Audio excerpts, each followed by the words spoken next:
Ya estaba preocupada. Perdona, he salido con mis amigas. Nos hemos pasado.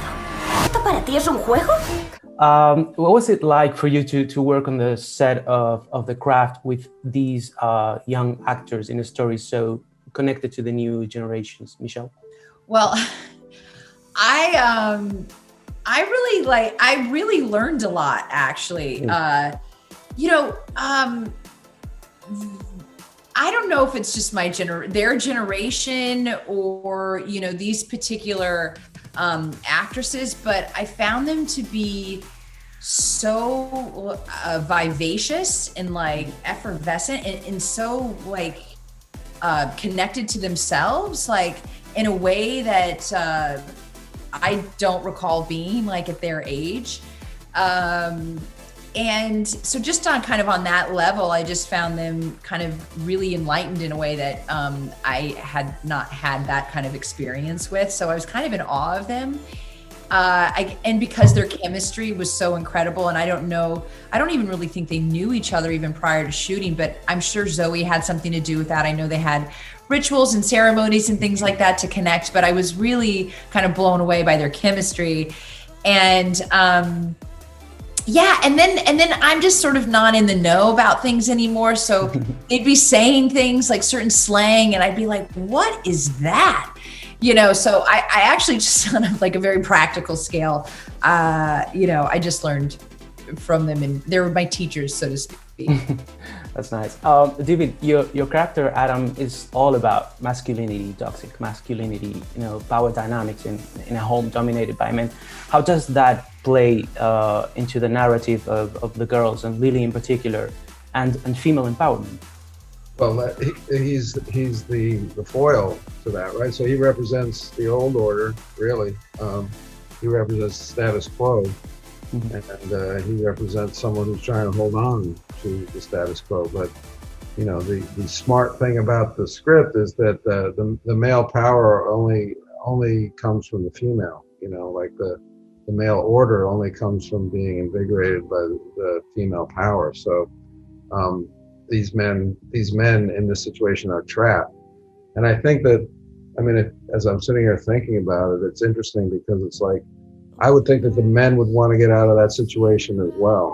Everybody wants to be connected to their own particular power, male or female, and not use the other against the other. So I like to think that my character would live happily ever after, even though the movie would beg to differ. He learned his lesson. Michelle, your character gives us the leitmotif in the film, your difference is your power. What does that phrase mean to you personally, and what do you think it can do for the young people who watch the film? Well, I think, one of the things about growing up and experiencing adolescence is that we all kind of feel like an outsider in one way or another, and we all identify that with that in one way or another.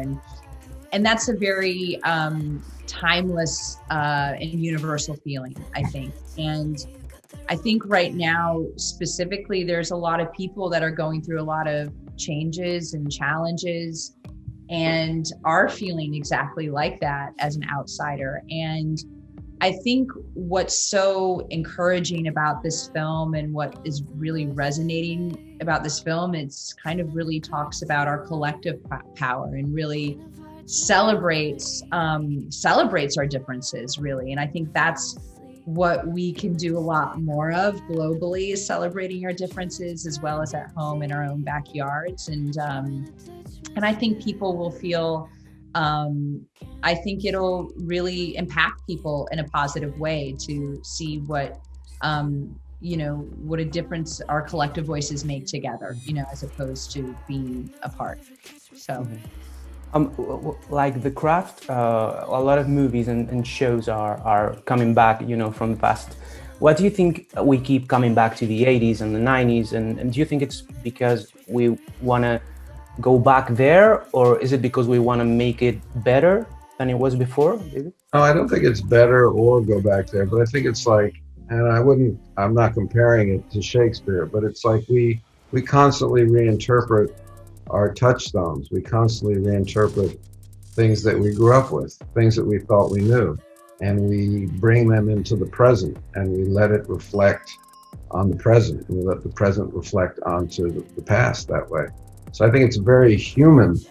It's very natural, rather than like being a scavenger or looking to make something better or reanimate something that's no longer alive. Really, it's really a matter of looking at stuff through stuff that we know and getting a new perspective by looking at something through an old lens, in a way. Well said, David. I never thought of it before, but it's good. That was a great answer. Well, thank you guys very much. I have to wrap it up. Not before, I show you this, David. Oh, I'm a huge fan. I had this. thank you. There's a new single coming out next week. Yeah, I know. Yeah. I know. Looking forward to it. Thank you very much. Es creértelo. Por eso los aquelarres son importantes. Si podemos hacer eso, ¿qué podremos hacer?